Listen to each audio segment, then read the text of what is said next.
আসসালামু আলাইকুম সম্মানিত দর্শক, আপনারা দেশে এবং দেশের বাইরে পৃথিবীর যে যেখান থেকে এই মুহূর্তে আমাকে দেখছেন সবাইকে স্বাগতম জানিয়ে শুরু করছি আজকের আপডেট। আজকে যে ভিডিওটা বানাইতেছি বা ভিডিওটা আপনাদের জন্য উপহার দিতেছি, সেই ভিডিওটা খুবই গুরুত্বপূর্ণ। আপনারা শেষ পর্যন্ত স্কিপ না করে পুরো ভিডিওটা আমার দেখবেন, তাহলে আপনারা অনেক কিছু বুঝতে পারবেন বা বর্তমান বাংলাদেশের পরিস্থিতি, বাংলাদেশের বিভিন্ন রকমের যে সমালোচনা চলতেছে, এগুলো সম্পূর্ণ বিস্তারিত আপনারা অনেক কিছু জানতে পারবেন বা অনেক কিছু আপনাদের আইডিয়া বা অবশ্যই বোঝা হয়ে যাবে। তো আমি আজকে কয়েকটা কথা বলবো যে বাংলাদেশের বিভিন্ন যে সংস্থাগুলো আছে, বিভিন্ন যে ক্যাটাগরির যে লোক বা বিভিন্ন ক্যাটাগরিতে মানুষ বসবাস করতেছে, কাদের কি কাজ বা কাদের দেশের জন্য কার দ্বারা কোন সংস্থাগুলো বা কাদের দ্বারা দেশের উপকার হয় সেগুলো আপনাদেরকে আজকে জানাবো। তার পাশাপাশি আমি তার আগে বলছিলাম যে আমি একজন বিএনপি পরিবারের লোক বা বিএনপিকে আমি ভালোবাসি, বাংলাদেশের জাতীয়তাবাদী দল বিএনপিকে, কিন্তু বর্তমান বিএনপিকে ভালোবাসি না।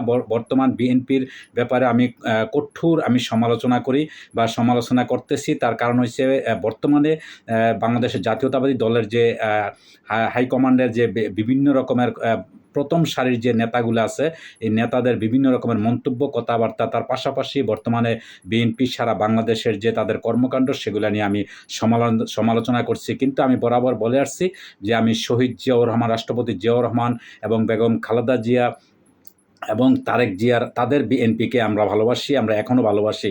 কিন্তু বর্তমানে দেশের নেতাকর্মী যারা প্রথম সিরিয়ালের নেতাকর্মীর থেকে শুরু করে একজন গ্রামের বা এলাকার নেতাকর্মীদের যে ভূমিকা বা তাদের যে কথাবার্তা, তাদের যে চালচলন, সেগুলা নিয়ে আমরা হতাশ।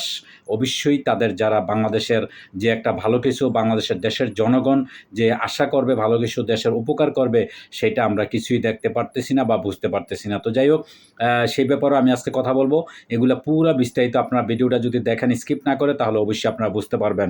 সর্বপ্রথম কথা বলবো বাংলাদেশের, আপনারা জানেন যে সেনাবাহিনীকে নিয়ে, বাংলাদেশের রাজনৈতিক দলগুলা নিয়ে, তারপরে প্রবাসে যারা আছে প্রবাসীদেরকে নিয়ে, এই যে তিনটা যে সেকশন বাংলাদেশে আছে, তিনটাই সবচেয়ে বেশি গুরুত্বপূর্ণ। কী জন্য আমি বলছি গুরুত্বপূর্ণ, আপনারা দেখেন, সেনাবাহিনী বাংলাদেশের সবচেয়ে বেশি গুরুত্বপূর্ণ।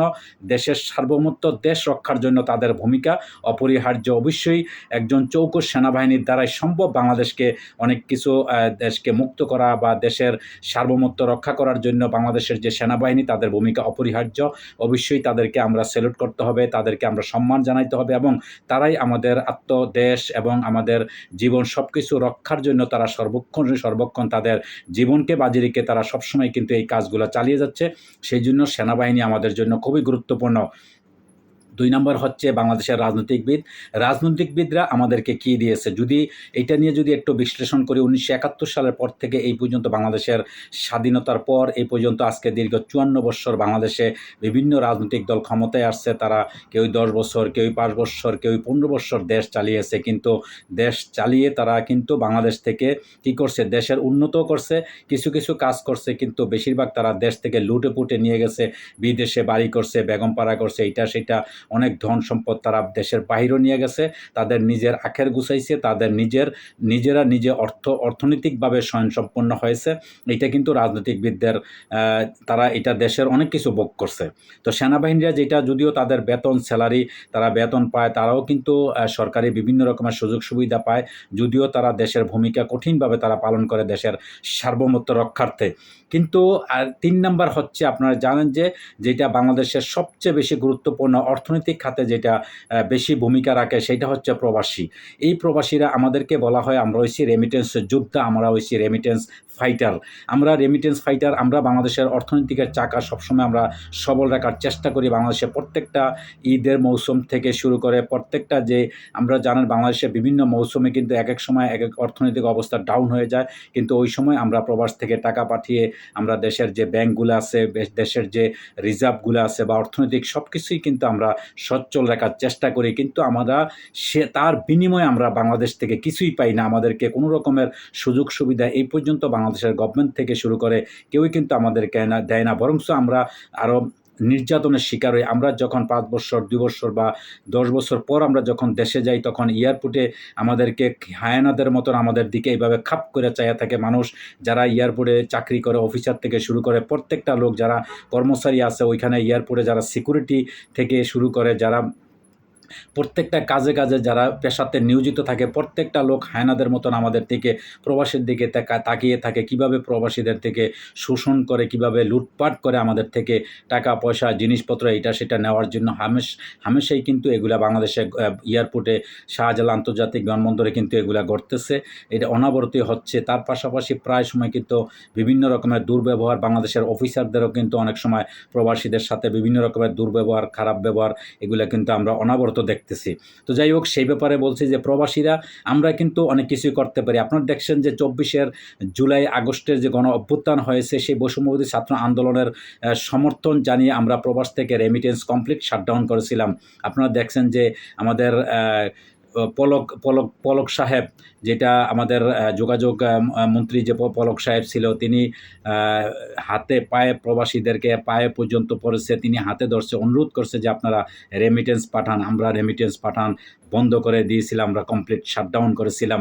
কিন্তু আবারও আমরা কিন্তু বাংলাদেশের যখন বর্তমান যে পরিস্থিতি হচ্ছিল, যদি বাংলাদেশে কখনো আবার এরকম পরিস্থিতি আসে, যদি এরকম দেশের স্বার্থে যদি আমাদের কোনো কিছু করতে হয়, তাহলে আমরা আবারও কিন্তু আমরা রেমিটেন্স অবশ্যই শাটডাউন করব, কারণ দেশের স্বার্থে আমরা সব কিছু করব। কিন্তু তার বিনিময়ে আমরা বাংলাদেশে আমরা কিচ্ছুই আমরা বাংলাদেশ সরকার থেকে আশা করি না। আমরা এতটুকুই আশা করি যে আমরা প্রবাসে যেহেতু আছি, আমাদের পাসপোর্টটা যাতে সঠিকভাবে রিনিউ করে দেয় আমাদেরকে সুবিধা মতো, যেহেতু আমরা বিভিন্ন কোম্পানিতে বিভিন্নভাবে আমরা প্রবাসে কর্মক্ষেত্রে থাকি, কাজে থাকি, আমরা যে একদিন সময় করে যে আমরা দূতাবাসে যাব, সেই সময়টাও কিন্তু আমাদের থাকে না, বা আমরা কোথাও যায় সময় দেবো পাসপোর্টের জন্য। তো সেইটা যদি আমাদের যদি সুন্দরভাবে যদি আমাদের প্রত্যেকটা আমরা যে এলাকায় আছি, প্রত্যেক এলাকায় বর্তমানে যেটা ওমানে যেই দূতাবাসগুলো সেবা দিতেছে, এইভাবে যদি প্রত্যেক এলাকায় প্রতি মাসে একবার করে যদি আমাদেরকে এইভাবে সেবা দেয়, তাহলে আমাদের যে একটা যে যানজট থাকে, এই যানজটটা যাতে না হয় সেই ব্যবস্থা অবশ্যই বাংলাদেশ সরকার করবে।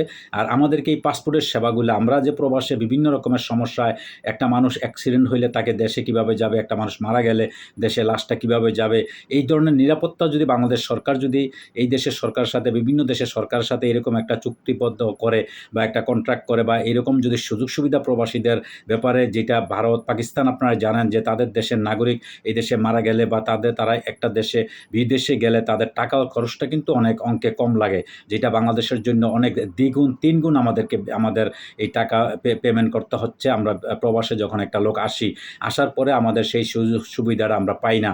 কিন্তু আপনারা জানেন যে আমাদের পার্শ্ববর্তী দেশ ভারত, পাকিস্তান বা নেপাল, ভুটান, অন্যান্য দেশের লোকদের কোনো রকমের প্রবাসের সমস্যা হইলে কিন্তু তাদের দূতাবাস দ্রুত গতিতে তাদের ব্যবস্থা নেয় বা সব কিছু সহযোগিতা তারা পায়, যেটা আমরা পাই না। তো আমরা আশা করব যে এই সুবিধাগুলো আমরা অবশ্যই প্রবাসীরা আমরা অবশ্যই যাতে করতে পারি, সেই ব্যবস্থা বাংলাদেশের সরকার, বর্তমান অন্তর্বর্তীকালীন সরকার করে, এবং ভবিষ্যতে যে কোনো সরকার ক্ষমতায় আসবে অবশ্যই করবে। আরেকটা কথা হচ্ছে, আমি তার আগেও বলছিলাম যে বর্তমানে বিএনপি, যেটা বাংলাদেশ জাতীয়তাবাদী দল, কিন্তু বেগম খালেদা জিয়ার আজকে তার যে ভূমিকা, যদিও তিনি আপনারা জানেন প্রায় 1 মাস উপরে তিনি লন্ডন ছিলেন, পরে দেশে আসছেন, অনেকে সমালোচনা করছে, অনেকে অনেক রকমের কথা বলছে যে বেগম খালেদা জিয়া তিনি দলের জন্য বা দেশের জন্য কি ভূমিকা রাখবে। আজকে দেখেন আলহামদুলিল্লাহ, দলের জন্য বা দেশের জন্য বেগম জিয়া কিন্তু আজকে কঠিন একটা ভূমিকা, এই মুহূর্তে যে ভূমিকাটা রাখছে তার কারণেই কিন্তু আজকে বেগম জিয়ার কারণে আজকে লন্ডনে ডক্টর মোহাম্মদ ইউনূস এবং তারেক জিয়ার বৈঠক, যেটা আগামীকালকে শুক্রবার হইতে যাচ্ছে, সেই বৈঠকে দেখেন আপনারা বাংলাদেশের তথা যারা এতদিন পর্যন্ত বিভিন্ন রকমের বিএনপি, কিন্তু আপনারা জানেন অন্তর্বর্তীকালীন সরকার ডক্টর মোহাম্মদ ইউনূসকে নিয়ে বিভিন্ন রকমের মন্তব্য, কটূক্তি, এটা সেটা বিভিন্ন রকমের সমালোচনা, নির্বাচনকে নিয়ে ডক্টর মোহাম্মদ ইউনূস বলছে যে মে মাসে নির্বাচন, আগস্ট, সেপ্টেম্বরে, অক্টোবরে মার্চ, এপ্রিলে নির্বাচন হবে, কিন্তু বিএনপি বলছে যে না, ডিসেম্বরে নির্বাচন দিতে হবে। এই ধরনের একটা তর্ক বিতর্কের মধ্যে দিয়ে, কঠিন একটা মুখামুখির মধ্যে দিয়ে, কিন্তু আমরা বর্তমানে কোনো বিভাজন চাই না, আমরা ঐক্যের মধ্য দিয়ে একটা বাংলাদেশ, একটা অবশ্যই সংস্কার করতে হবে মানুষকে, সংস্কার করতে হবে দেশকে, দেশের সব কিছু সংস্কার করে তারপরে একটা সুষ্ঠু অবাধ নির্বাচন দিতে হবে। নির্বাচন দেওয়ার পরে যে কোনো সরকার যেই ক্ষমতায় আসুক, তখন দেশের জন্য যখন নির্বাচন জনগণের ভোটে যখন অংশগ্রহণমূলক নির্বাচনে যখন একটা সুষ্ঠু নির্বাচনে যখন একটা গণতান্ত্রিক সরকার ক্ষমতায় আসবে তখন দেশের জন্য ভালো হবে। আর যদি নয়ছয় করে কোনোরকমভাবে যদি একটা সরকার ক্ষমতায় আসে আবার আগের মতো দুর্নীতি করে বা ভোট টাকার বিনিময়ে খরিদ করে এমনি সেমনি যদি আসে তাহলে কিন্তু দেশের জন্য অমঙ্গল হয়ে যাবে। তো সেটা আমাদের বেগম খালেদা জিয়া সেই ভূমিকাটার কারণে আজকে ডক্টর মোহাম্মদ ইউনূস এবং তারেক জিয়ার লন্ডনের যে আগামীকালকে বৈঠক হচ্ছে সেই বৈঠক দেখেন আজকে সারা বাংলাদেশের মানুষ তথা বিশ্বে আমরা যারা আছি সবাই ওইদিকে তাকিয়ে আছি যে ডক্টর মোহাম্মদ ইউনূস এবং তারেক জিয়ার যে বৈঠক এখানে একটা গুরুত্বপূর্ণ একটা বিষয় এবং সব কিছুর সমাধান অবশ্যই হয়ে যাবে এবং আগামীতে সুন্দর সুষ্ঠু নির্বাচন নিয়ে আমরা নতুন সরকার দেখতে পারবো এই আশাবাদ ব্যক্ত করে আজকের মতন এখানেই বিদায় নিলাম। আল্লাহ হাফেজ।